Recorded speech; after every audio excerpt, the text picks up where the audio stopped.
The chandeliers glowed like 100 captured stars above the ballroom of the Lexington Grand Hotel in New York City, casting light across the marble floors, polished so perfectly that every movement shimmered in reflection, and Amanda felt as though she had stepped into a world that was never meant for her.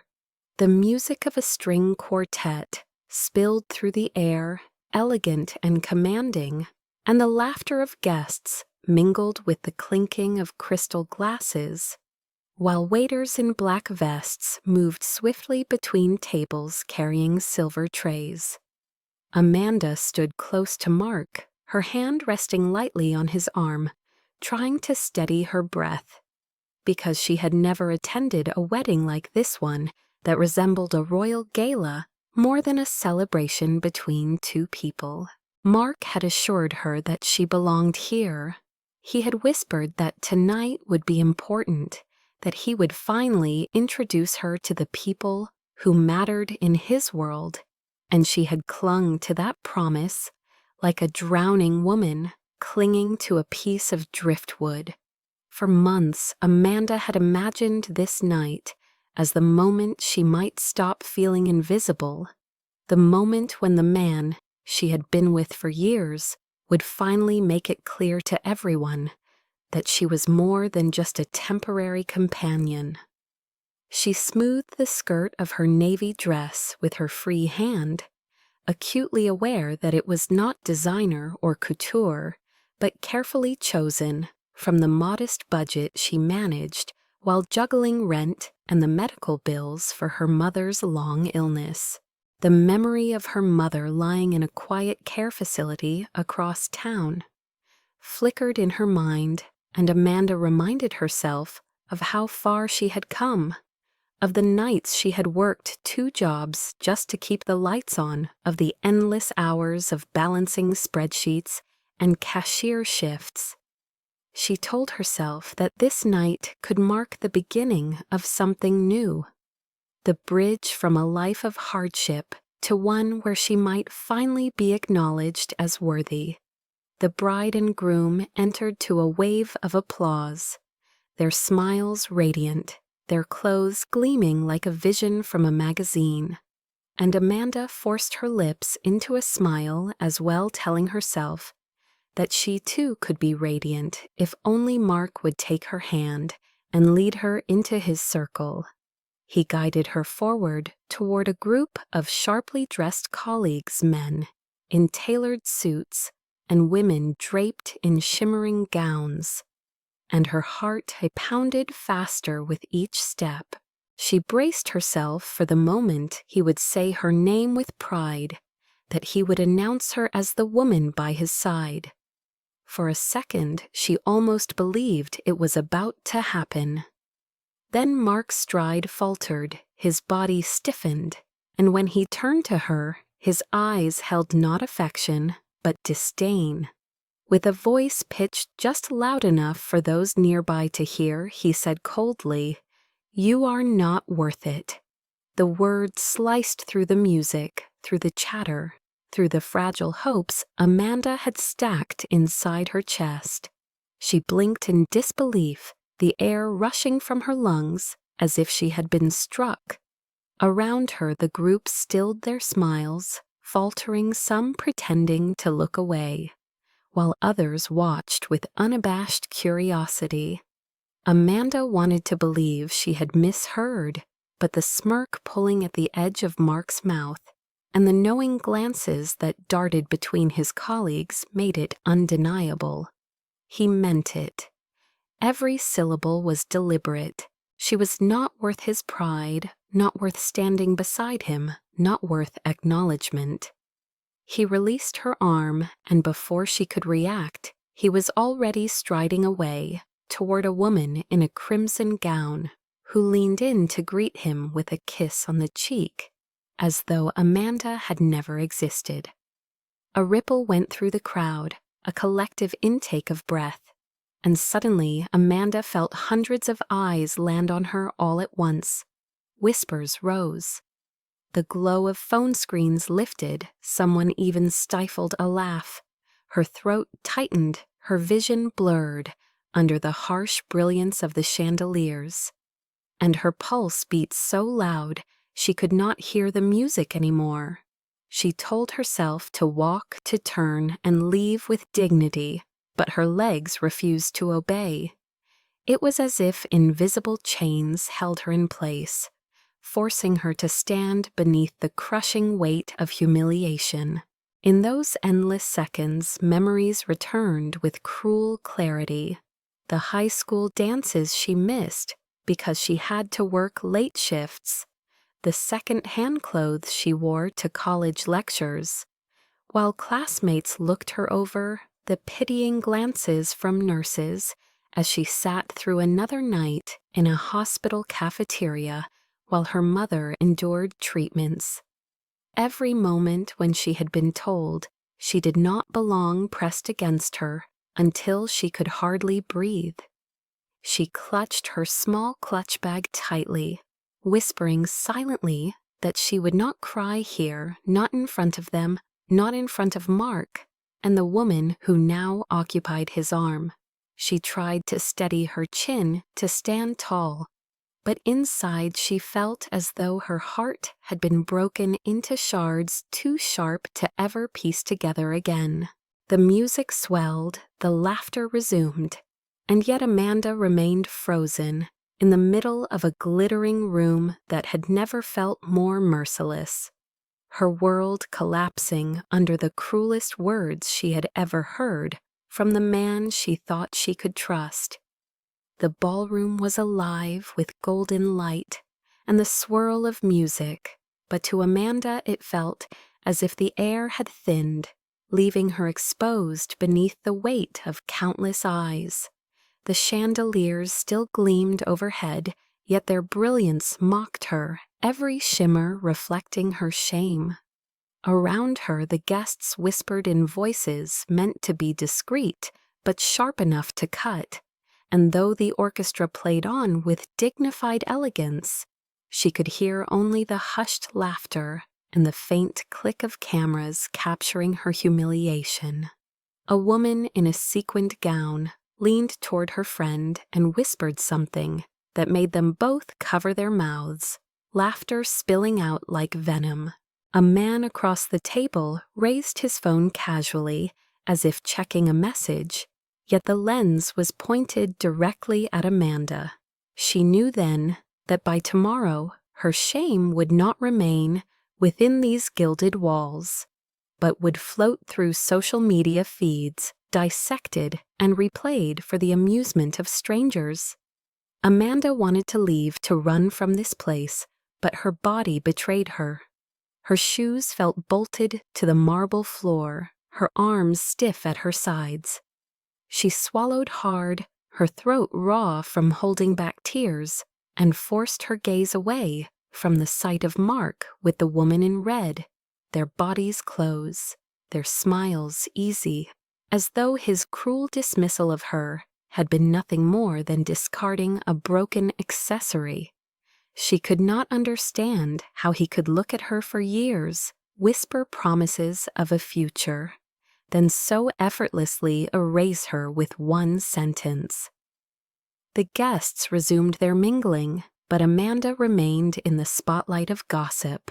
Every time she shifted her weight, she felt eyes flick toward her, measuring her, confirming that she was the girl who had been deemed unworthy.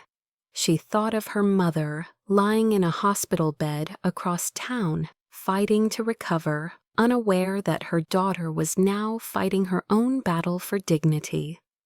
Amanda remembered the nights she had worked overtime to cover bills, the sacrifices she had made to support Mark when he struggled with his career.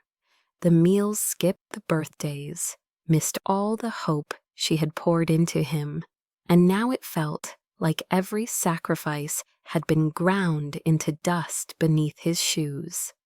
The humiliation was suffocating. Her chest rose and fell with shallow breaths, and her palms dampened against the clutch she clutched like a lifeline. She told herself she would not give them the satisfaction of seeing her crumble, but the tremor in her hands betrayed her. The laughter nearby stung sharper with every second. One guest's voice rose above, the hum mocking. She actually thought he would stay with her, can you imagine? And another chuckled. Poor thing, she looks lost. The cruelty in their amusement tore at Amanda, and her pride screamed for her to stand tall, to prove that she was more than the girl left behind. Yet her body wavered, her knees weak, her vision tunneling. She tried to focus on the grand details of the ballroom to anchor herself. The velvet drapes, the towering floral arrangements, the sparkling champagne flutes. But even those became symbols of her exclusion markers, of a world that reminded her she did not belong. The more she tried to steady herself, the louder the memories of rejection became. She was once again the little girl turned away from parties because her dress was too plain, the student overlooked because her shoes were worn, the young woman laughed at when she admitted she wanted something better. And now the culmination of it all stood here in this room of wealth and power, where she had been paraded like an afterthought, only to be discarded in front of everyone. She pressed her lips together until they ached, willing herself not to break. For one brief moment, she imagined storming across the room, confronting Mark, hurling back the years of betrayal and sacrifice in his face, telling him that it was he who was not worth her loyalty. The image burned hot in her chest, but reality crushed it beneath the sheer imbalance of power. He had status, money, and allies in this room, while she was alone, a shadow made visible only by the cruelty of his words.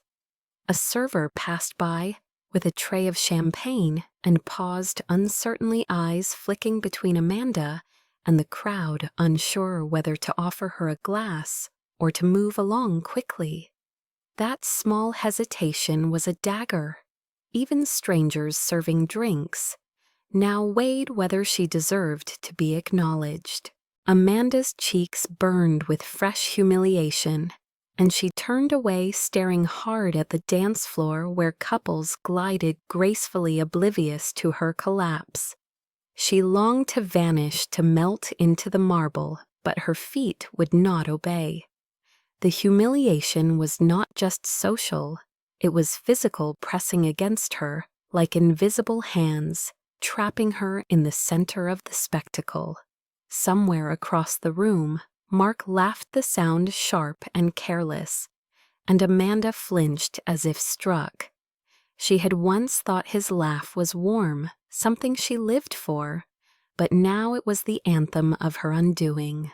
She imagined tomorrow, the messages she would receive from people she knew, the sympathetic texts cloaked in curiosity, the online posts where strangers dissected her worth. She imagined colleagues whispering behind her back at work, their voices echoing the same words Mark had delivered, not worth it. The thought hollowed her. A tide of despair rose within her, and for a terrifying second, she thought she might collapse right there, her body giving in to the weight of ridicule. But then something else flickered beneath the despair. Something small but stubborn, the ember of anger. It whispered that she had endured worse, that she had fought through years of poverty and loss, that no man's cruelty should have the power to erase her.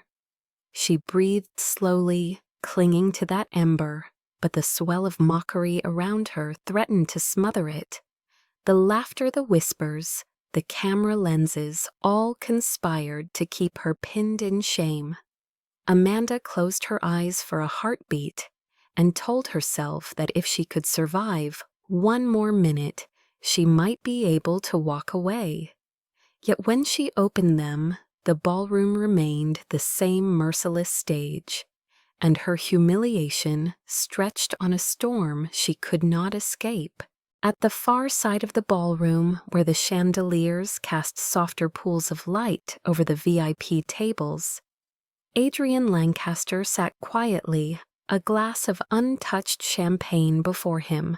He was used to observing people, to measuring situations, without rushing to insert himself, and tonight had been no different until he saw the scene unfold with Amanda. From his vantage point, he had watched the young woman arrive beside a man who carried himself with smug confidence, had seen the fragile hope in her eyes when she smoothed her dress and straightened her shoulders, and then he had witnessed the moment her entire world seemed to shatter. Adrian had seen many types of cruelty in his life, but something about the cold dismissal, the calculated way Mark's words had cut her down in front of everyone, stirred a rare heat of anger in his chest. The laughter of the crowd, the shallow delight in her humiliation, only deepened that anger. He did not know her name yet, but he recognized the look in her eyes, the look of someone fighting not to collapse when the world decided she was nothing. He had worn that look himself years ago, when loss had gutted him in public, when pity and gossip had been louder than his grief. His instincts told him to intervene, to act before she drowned in shame that was never hers to bear. Amanda, meanwhile, gathered what little strength she had left to move. She lowered her eyes, hoping to slip out quietly, but her legs felt heavier with each step she tried to take. She clutched her clutch bag as if it could shield her from the whispers, her heart beating so hard it hurt. She thought of her mother, thought of how she had promised to be strong, and yet here she was unraveling in front of strangers. Just as she turned toward the exit, desperate to flee, before more eyes could capture her downfall, a figure stepped into her path. Adrian rose from his table, his tall frame moving with quiet authority, and suddenly the space around them seemed to shift. Conversations faltered, whispers grew sharper, and a ripple of curiosity spread through the guests as they recognized him. Adrian Lancaster, billionaire, investor, philanthropist, one of the most talked about men in the city, now stood directly before the girl who moments ago had been discarded like nothing. Amanda froze, confusion flashing across her face.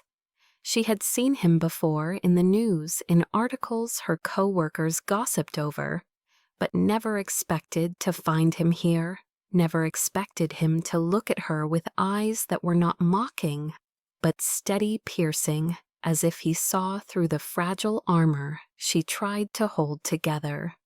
He did not say much at first. He simply extended his hand palm, open, his voice low, but carrying easily across the hushed room. If he thinks you are not worth it, then let me show you how wrong he is. The words struck Amanda like a chord, vibrating through the raw wounds in her chest. She blinked, uncertain whether to recoil or to accept her pride warring with disbelief. Around them, the entire ballroom seemed to hold its breath. Guests leaned forward, eager to witness the drama. Mark, still across the room with his companion, stiffened and turned sharply, his smirk fading as realization dawned. Cameras rose again, but this time to capture a different story, one no one had expected. Amanda stared at Adrian's hand, her mind spinning. She wanted to run, to avoid further spectacle, yet something in his gaze rooted her. There was no pity in his expression, no amusement, only calm conviction. It was as though he were not rescuing her out of condescension, but inviting her to reclaim her dignity. Her chest tightened, and for a moment, tears threatened, but she forced them back. Slowly, hesitantly, she lifted her trembling hand and placed it in his. His grip was firm grounding, and a strange warmth coursed through her, as though she had found an anchor in a storm. Gasps rippled through the room, and murmurs rose in waves. Adrian's voice carried once more softer now, but no less certain. "You deserve better than their cruelty. Come with me." With those words he turned, slightly guiding her toward the center of the ballroom. Amanda's steps felt unsteady, yet with his hand around hers, the floor seemed less hostile. Still, her mind screamed with doubt. Why would a man like him step into her humiliation, risk his reputation to defend a stranger?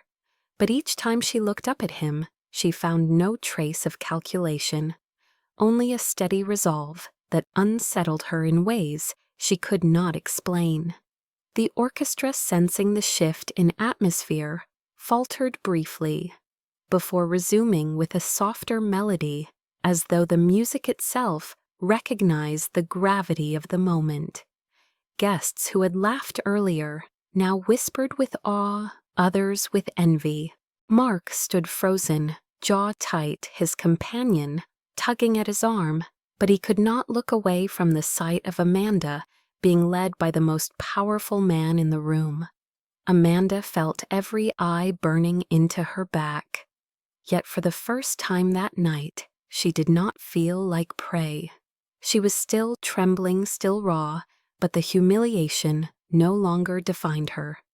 Adrian's presence created a barrier between her and their cruelty, his hand in hers a silent declaration that she was not to be mocked.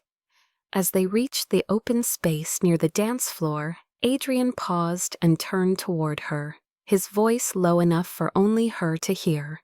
"You do not have to trust me, not yet, but let me help you stand tall tonight." Amanda swallowed hard emotions colliding within her and gave the smallest nod.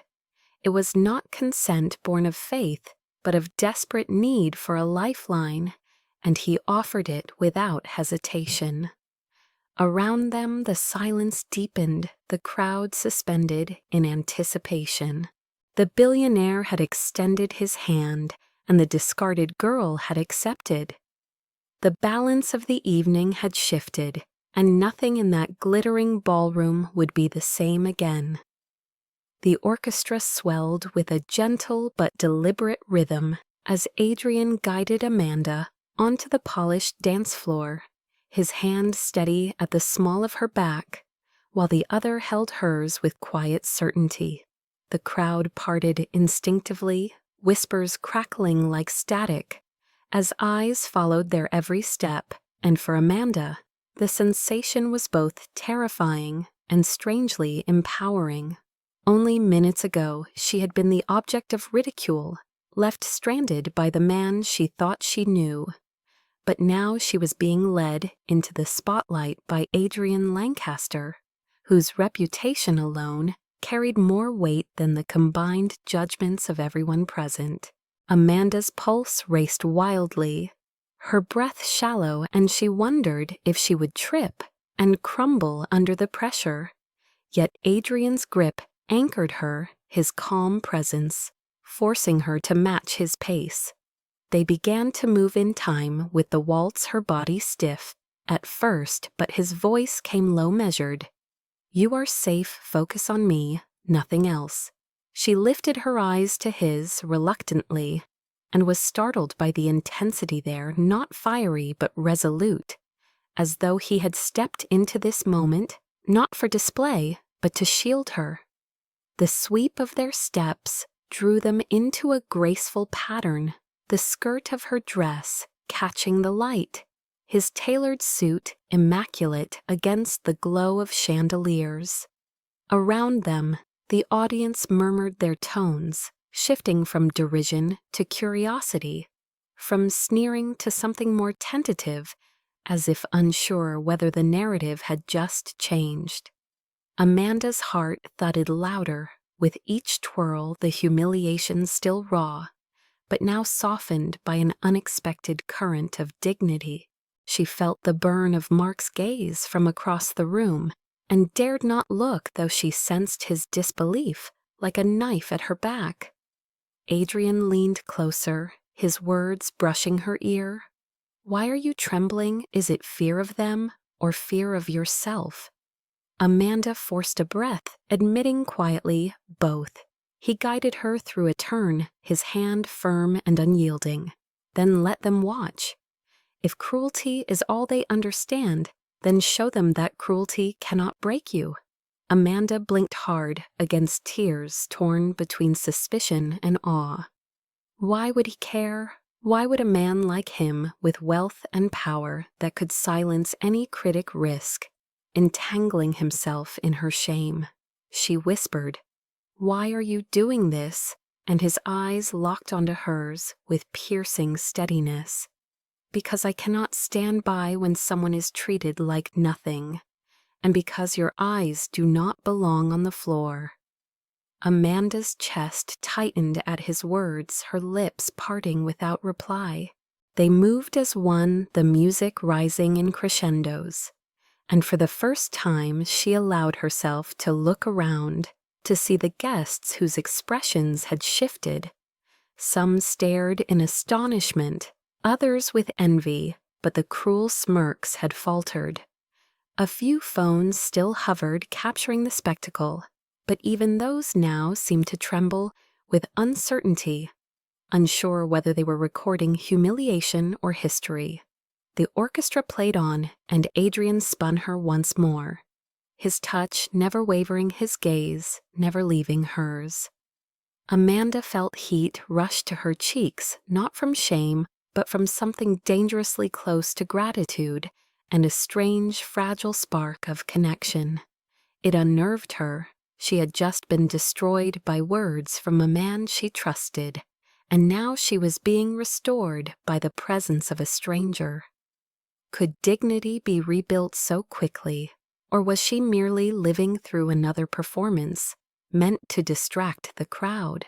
Yet when Adrian bent close, his voice low and certain, "I do not care if this is pretend. What matters is that you know you deserve better than what he gave you." Amanda felt a shiver run through her that had nothing to do with fear. The dance carried them across the floor, and with each step she grew less rigid, her movements aligning with his, her spine straightening as though she had borrowed his strength.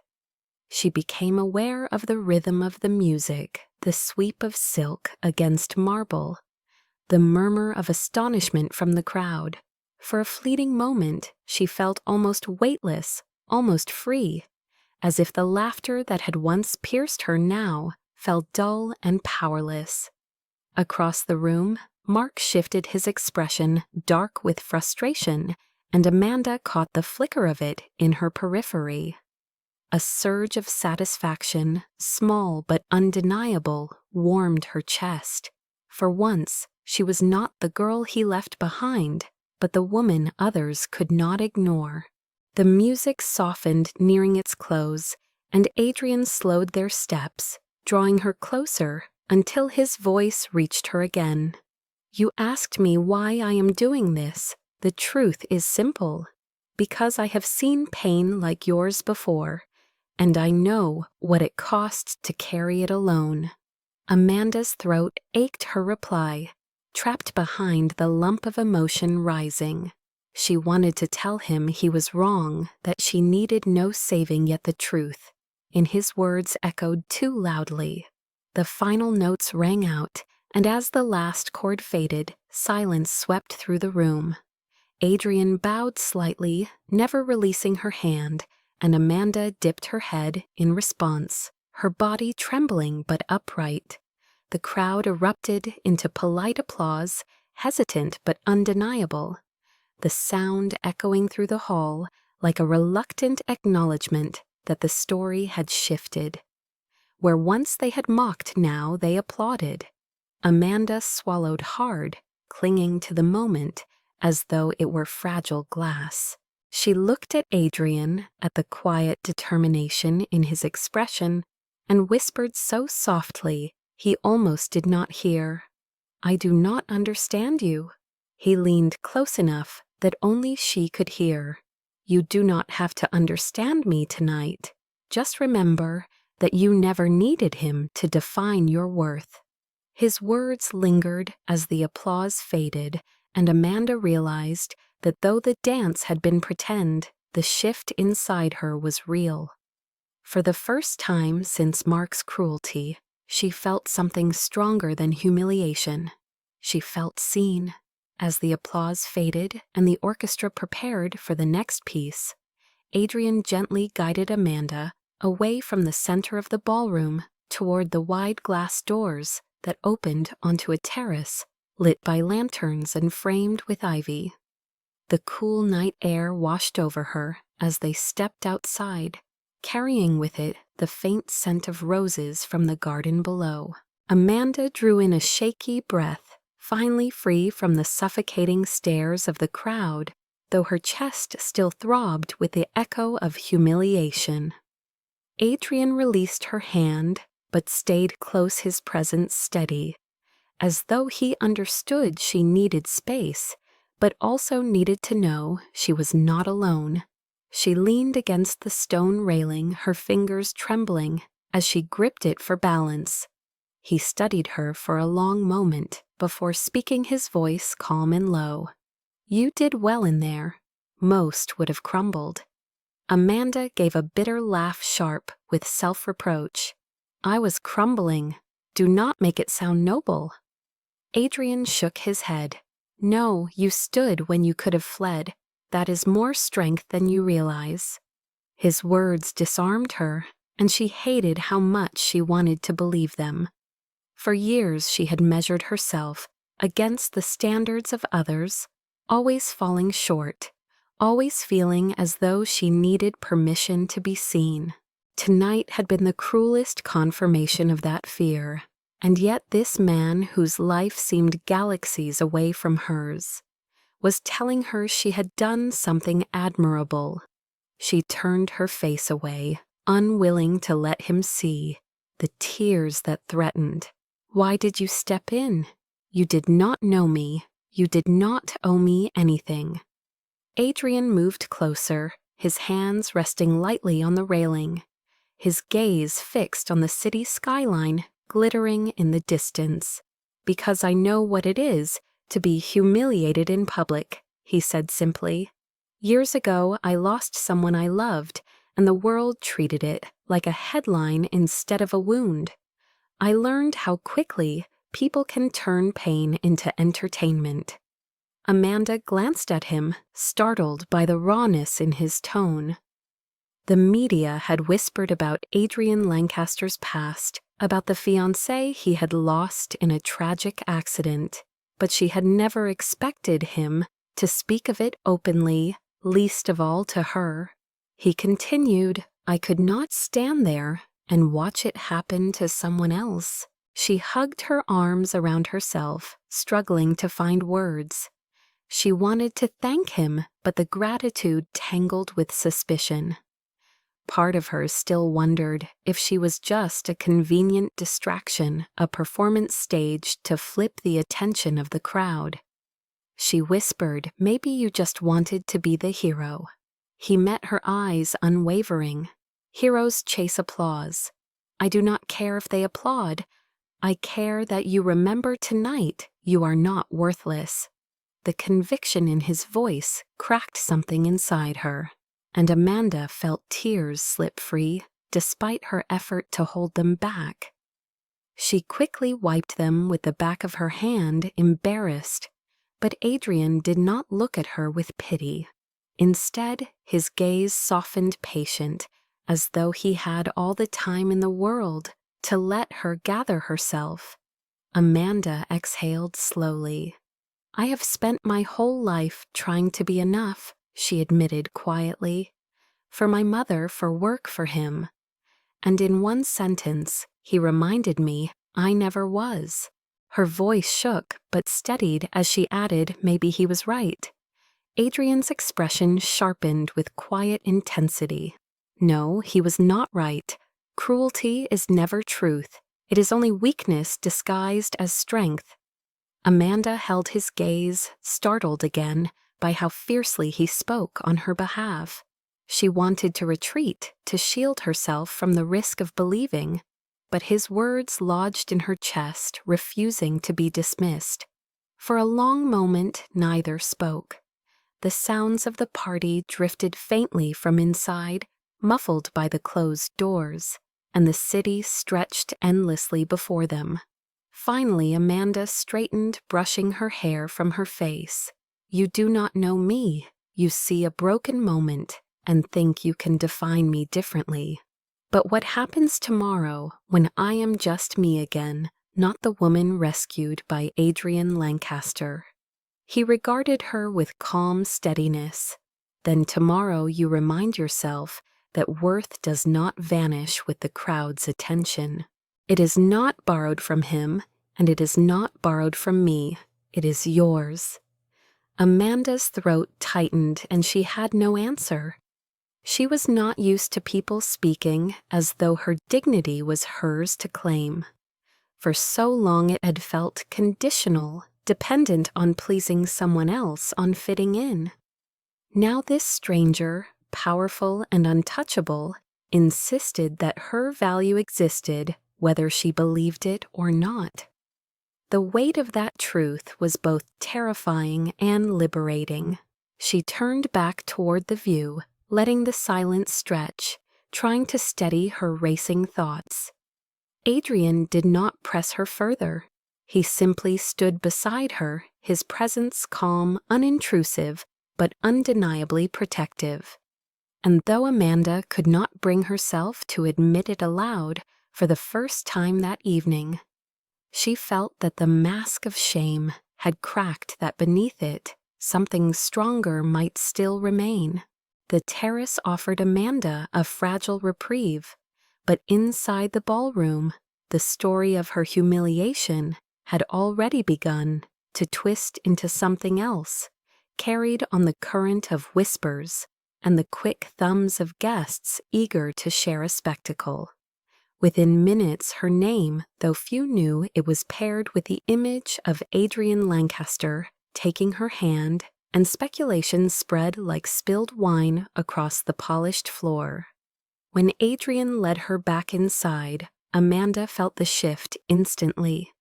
The air buzzed not only with music and chatter, but with gossip that clung to her like static.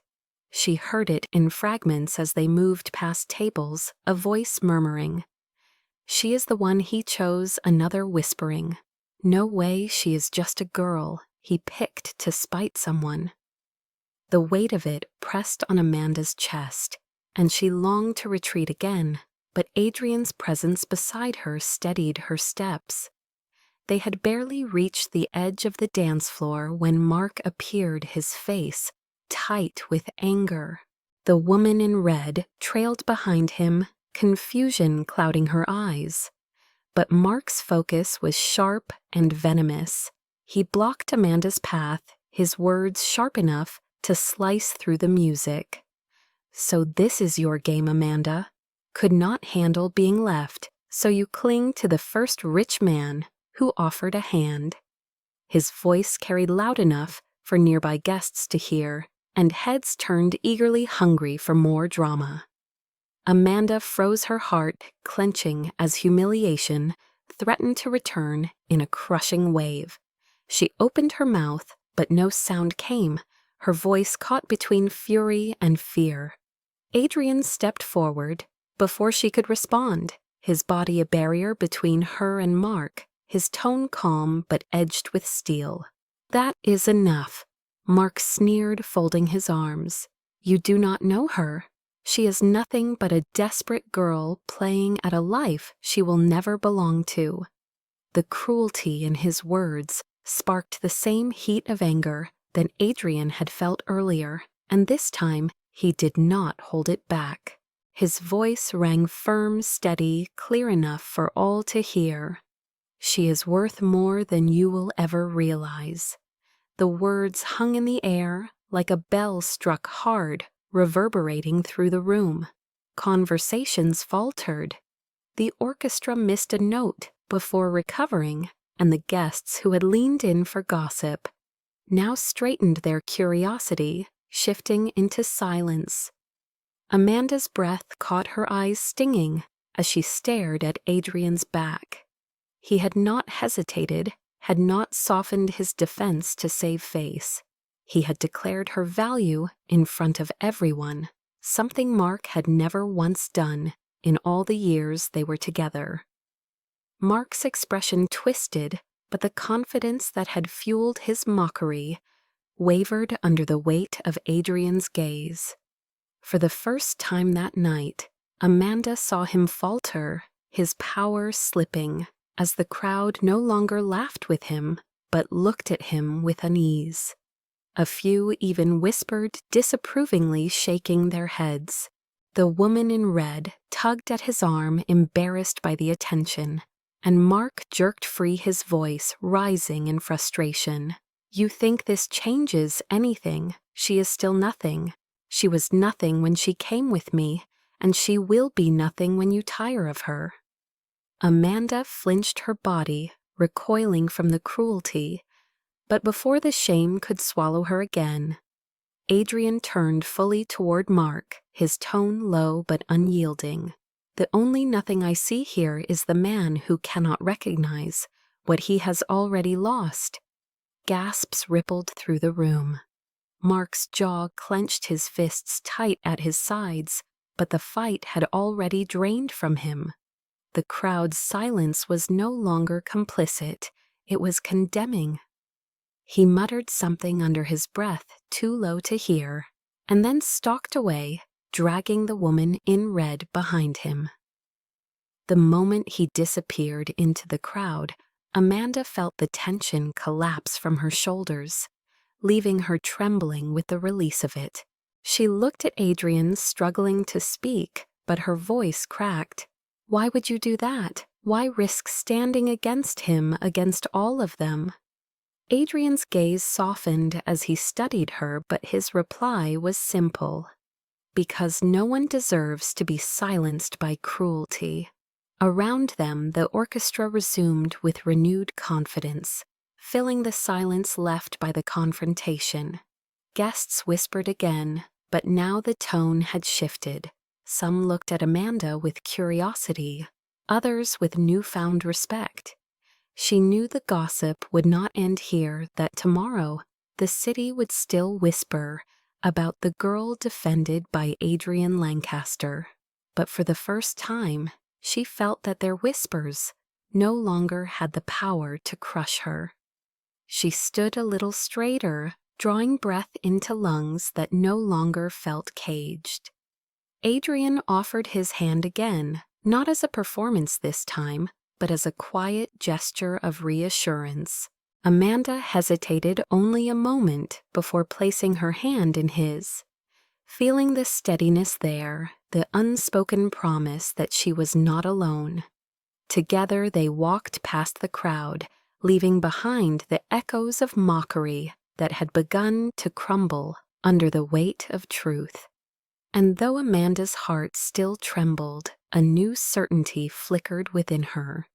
Fragile but undeniable, someone had seen her worth when the world had tried to strip it away, and that changed everything. The wedding night faded into memory, but Amanda carried the echo of it for days, replaying the way Adrian had stood between her and Mark, the words he had spoken with such conviction, and the way the ballroom had fallen silent when he declared her worth.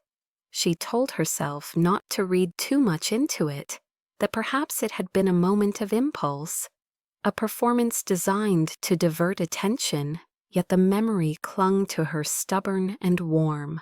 When a message appeared on her phone 2 mornings later, simple and polite, asking if she would join him for coffee, she stared at it for nearly an hour before replying. Curiosity warred with caution, hope with fear. Finally she typed yes, her hands shaking as she hit send. The small cafe they met at was nothing like the grandeur of the wedding. It was tucked on a quiet corner, filled with mismatched chairs and the smell of fresh pastries. Adrian was already there when she arrived, dressed in a plain shirt with his sleeves rolled up, looking less like the billionaire splashed across headlines and more like a man at ease in the ordinary. Amanda sat down hesitantly, her pulse racing, and he greeted her not with charm or grand gestures, but with a simple smile and a question about how she was holding up. The sincerity in his tone disarmed her.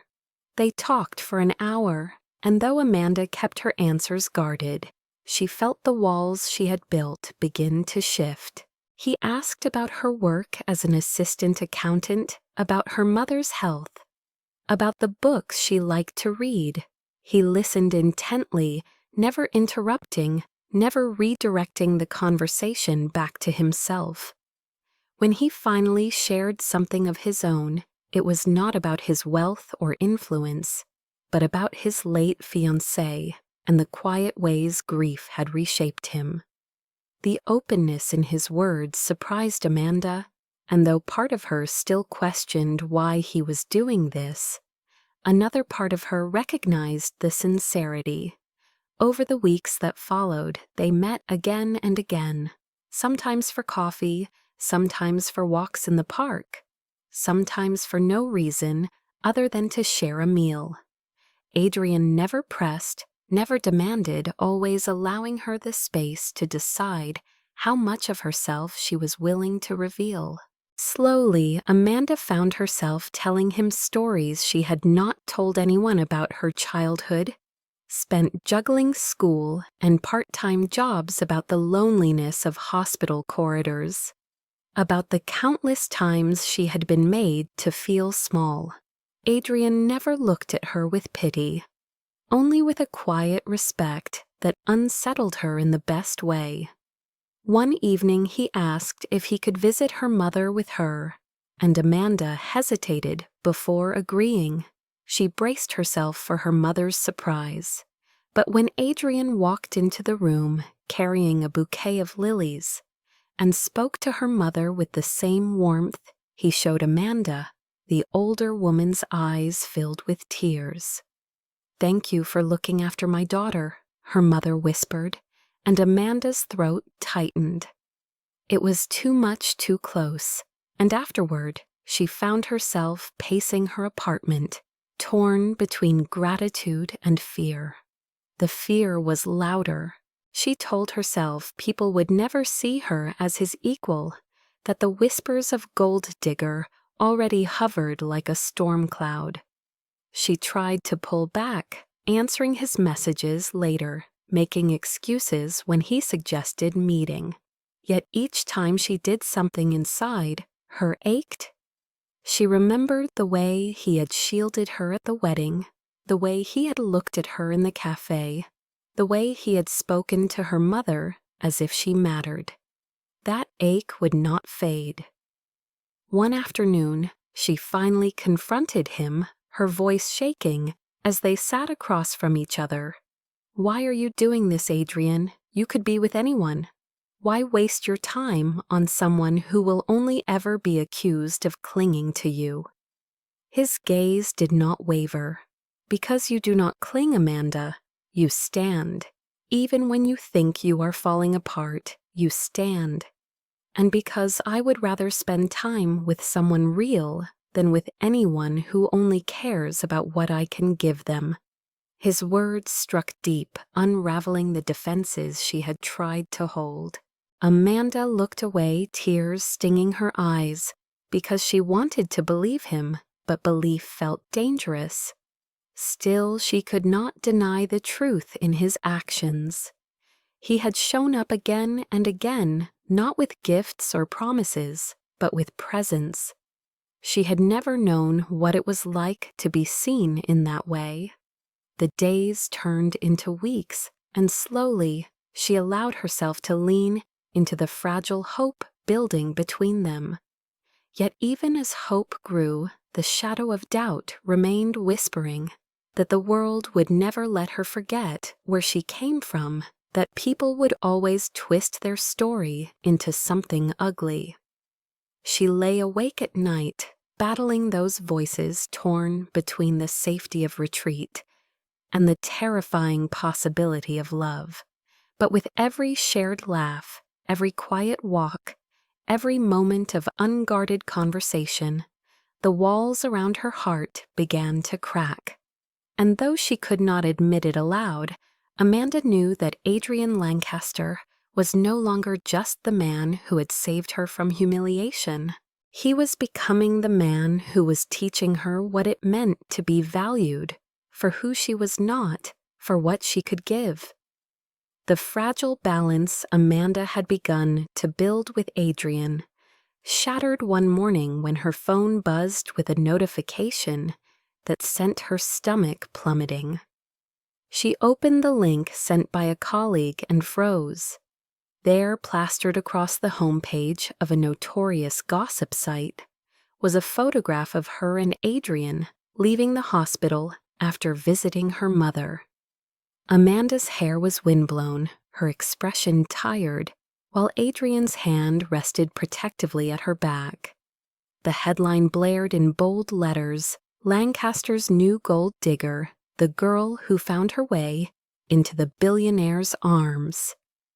Amanda's pulse hammered in her ears as she scrolled down reading vicious paragraphs that painted her as a schemer who had engineered a sob story to lure one of the most eligible men in the city. Strangers dissected her background, calling her desperate, ambitious, a nobody. The comments section was even worse, filled with laughing emojis and cruel taunts. She slammed the phone down her chest, tight with panic.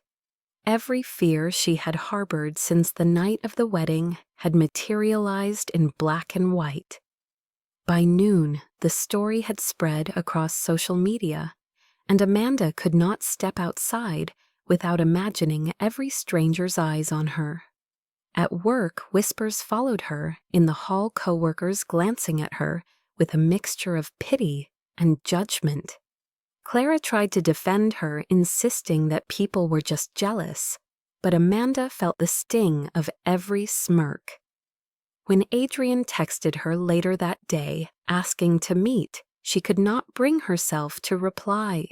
She told herself it was better this way, that he would be spared the scandal if she disappeared quietly. But his messages kept coming, gentle and insistent, asking if she was all right, reminding her that he was there if she needed him. Amanda stared at them with tears burning her eyes, but the shame was louder. She silenced her phone and buried it under a pillow. Days passed in a fog. She avoided Adrian, avoided Clara, avoided the world. Each time she glimpsed the headlines again, the ache inside her grew. She told herself that Adrian must believe at least some of it, that even if he denied it aloud, the whispers would eventually seep into his heart. Better to leave before he decided she truly was not worth it. She packed her evenings with extra work, arriving home exhausted, collapsing into bed with her thoughts spinning.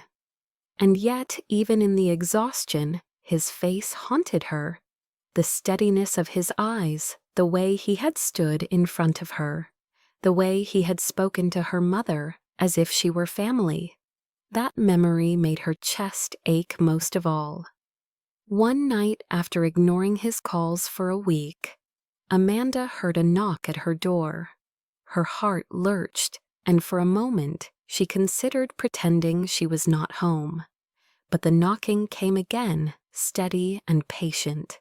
She opened the door a crack and saw Adrian standing there dressed simply, no chauffeur or bodyguard in sight, just him holding a small paper bag of takeout food. Relief flickered in his eyes when he saw her, but also something else hurt deep and unspoken. Amanda tried to close the door, but he gently stopped it with his hand. "Please," he said softly, "just let me talk to you." Her throat constricted her pride, screaming at her to push him away, but she could not. She stepped back reluctantly, and he entered, placing the bag on her kitchen counter as if it were the most natural thing in the world. The silence was heavy until she whispered, "You should not be here. They are all saying things about me, about us." Adrian met her gaze, his expression unflinching. "And since when do they decide who we are?" His certainty rattled her, and she shook her head, tears spilling. "You do not understand. They will always think I am after your money. They will always think I do not belong in your world." Adrian stepped closer, his voice low steady. "I do not care what they think. I care about what I know. And I know you. You are not what they say." Amanda pressed her hands to her face, sobs rising despite her fight to stay composed. He reached out gently, pulling her hands down his thumb, brushing her cheek. "I cannot fight this battle if you do not let me stand beside you, Amanda." But the shame was too heavy, the fear too sharp. She pulled away, her voice breaking. "I cannot drag you down with me. You deserve someone who fits, someone the world will not tear apart." Adrian's eyes darkened with pain, but he did not argue.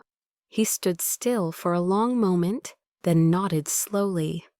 "If that is what you truly want, I will respect it." His quiet words cut deeper than any anger could have. He turned and walked toward the door, pausing once to look back, his gaze heavy with everything he had not said. Then he was gone. The silence that followed was unbearable. Amanda sank to the floor, her body shaking with sobs. She had told herself she was protecting him, but the emptiness hollowing her chest told her she had only broken herself. Weeks slipped into a month, and Amanda tried to convince herself that the distance she had created was necessary, that she was protecting Adrian from the weight of her shame. But each day, the silence grew heavier. She buried herself in work, avoided social gatherings, and kept her head down, but the world did not forget. Strangers still whispered when she passed, and the gossip sites occasionally resurfaced her picture with Adrian to fuel another round of ridicule. Clara visited often, scolding her gently, insisting that running away was the coward's choice, but Amanda only shook her head, unwilling to risk more pain. Then one evening, Clara appeared at her apartment with 2 tickets in hand and a determined gleam in her eyes. "You are coming with me," she said firmly. "No excuses. It is a charity gala, nothing more." Amanda tried to protest, but Clara's insistence was unyielding, and exhaustion dulled her resistance.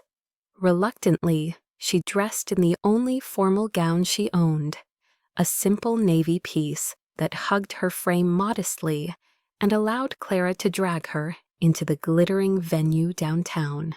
The ballroom was grand, filled with powerful figures and elegant chatter, but Amanda kept to the shadows, her heart racing at every flicker of recognition.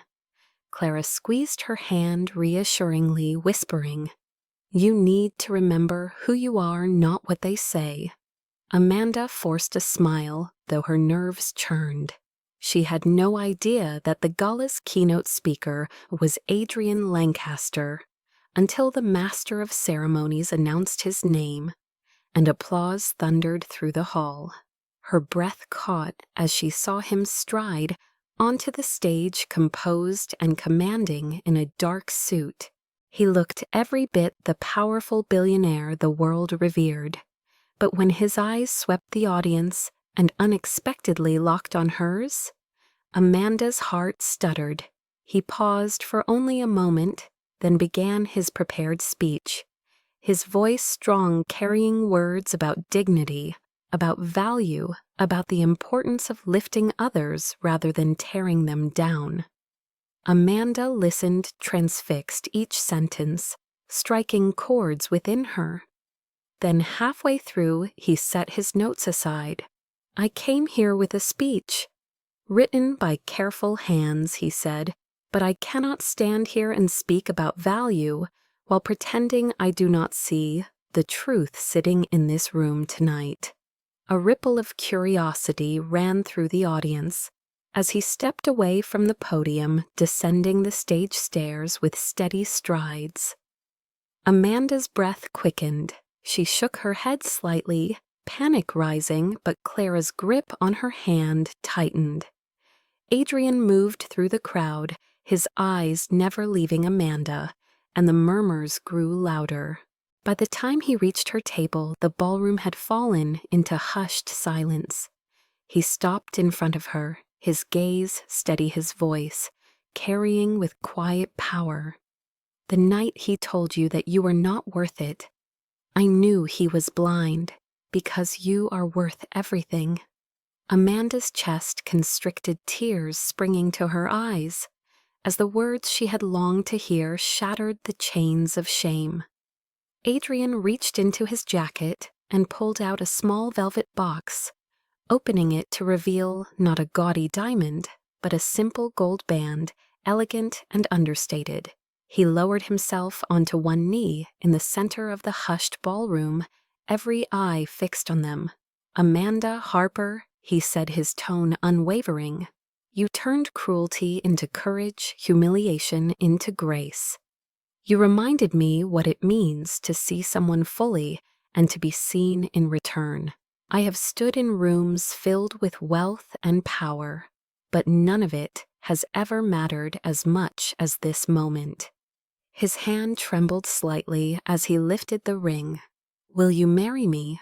The silence that followed was heavy with anticipation, and Amanda's world spun. She felt the weight of every doubt, every fear, every cruel whisper, but they were drowned out by the sincerity in his eyes, the unshakable certainty that he meant every word.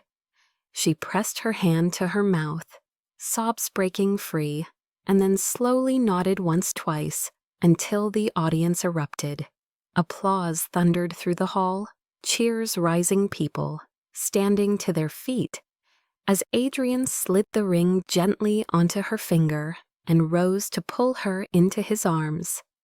Amanda clung to him, her tears dampening his shoulder, and for the first time in years, she felt whole. Clara was crying beside her. Strangers clapped with genuine joy, and even those who had once whispered cruelty now found themselves silenced by the undeniable truth unfolding before them. Adrian cupped Amanda's face in his hands, his forehead resting against hers. "Let them say what they will," he murmured, "because I know who you are, and I know what you are worth." She whispered back through tears, "You make me believe it too." In that moment, beneath the lights of the grand ballroom, with the world watching and cheering, Amanda realized that the words that once destroyed her had been rewritten forever. 1 year later, the estate that Adrian had once kept as a quiet retreat outside the city was transformed into a home that breathed with warmth and light. Amanda stood in the kitchen on a Saturday morning, the smell of coffee mingling with the scent of fresh lilies on the counter, sunlight streaming through tall windows that overlooked a garden Adrian had insisted they plant together. It had been a year since that night at the gala when he had asked her to marry him, before a crowd of strangers, and turned the words that once humiliated her into a vow of love. Their wedding had been small by Adrian's standards, but perfect for Amanda, held in a sunlit chapel with only close friends and family, including Clara and Amanda's mother, who had recovered enough to walk her down the aisle with tears of pride. Now Amanda's life was different in ways she had never dared to imagine, yet she held on to the ordinary moments as treasures. She loved the quiet dinners where Adrian asked about her day with genuine curiosity. The evenings when they strolled through the garden hand in hand, the laughter that filled the halls when Clara visited, or when Adrian tried and failed to cook pasta without burning the sauce. Most of all, she loved that she no longer lived under the shadow of someone else's definition of her worth. With Adrian's encouragement, she had embraced a new purpose, founding the Worth It Foundation, to support women who had been dismissed or demeaned women who needed to be reminded that they were more than the cruel words thrown at them. Amanda worked tirelessly, pouring her heart into the mission, and Adrian stood by her side, offering resources, but letting her lead, reminding her always that it was her vision, her strength, that gave the foundation life. She spoke at events now, her once trembling voice steady, as she shared her story, not of shame but of transformation. Each time she told it, she saw faces in the audience soften with recognition, women and men alike, realizing they too carried scars from words meant to break them. And every time she finished speaking, Adrian would be there at the edge of the stage, his eyes filled with the same steady conviction he had shown her on the night they met. The conviction that had changed everything.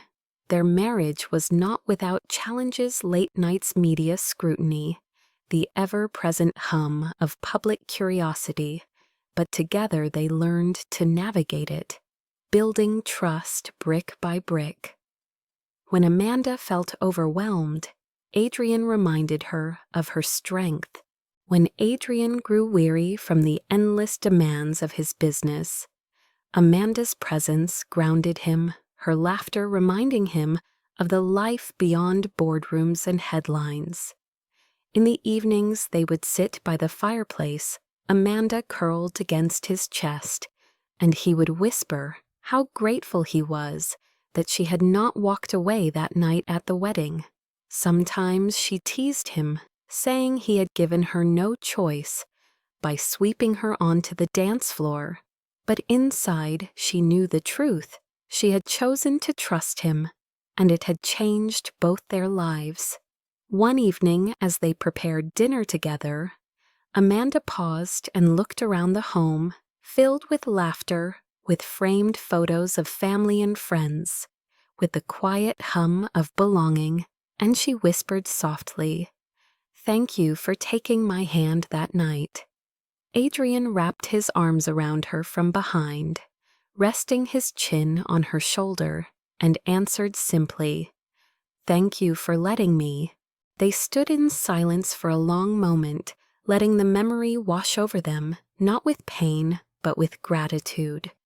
For Amanda, the words, "You are not worth it," no longer carried the sting they once had.